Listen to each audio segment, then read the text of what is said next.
मागच्या व्हिडिओमध्ये आपण मायकिंग कशी करायची, माईक कसा सेट करायचा हे शिकवलं होतं. या व्हिडिओमध्ये आपण रेकॉर्ड कसं करायचं, हॉर्न वगैरे काही असेल तुमचं समथिंग ते रेकॉर्ड कसं करायचं ते शिकवणार आहे. तर आपल्याला सगळ्यात पहिल्यांदा रेकॉर्डवरती जायचं आहे. आपण इथे रेकॉर्डवरती गेलं, पॅरामीटरमध्ये दिसतंय हे इफेक्टने या बटनने आपण रेकॉर्डवरती जायचं आहे. त्याच्यानंतर आपण मास्टरवरती जायचं आहे. मास्टरवरती गेल्यानंतर आपल्याला हे सेंटरला ठेवायचं आहे आणि आपण आपल्या प्लेअरमध्ये जे काही गाणं वगैरे काही किंवा हॉर्न वगैरे सिलेक्ट केलं असेल ते आपल्याला प्ले करायचं आहे. पण प्ले करताना आपल्याला टॅपचं बटन आणि प्लेचं बटन दोन्ही सोबतच दाबायचे जेणेकरून आपला हॉर्न वगैरे जे काय असेल ते रेकॉर्ड होईल.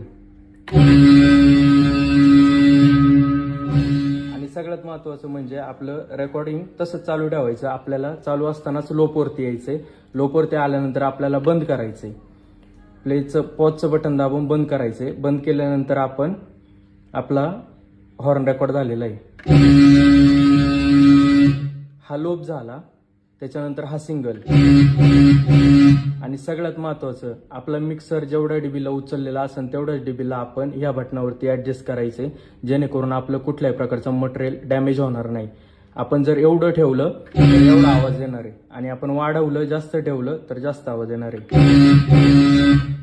आपल्या मटेरियलला डॅमेज व्हायची शक्यता जास्त आहे. त्याच्यामुळे आपल्याला फक्त जेवढं मटेरियल असेल त्या हिशोबाने, जेवढं डीबी असेल त्या हिशोबाने आपल्याला सेट करायचं.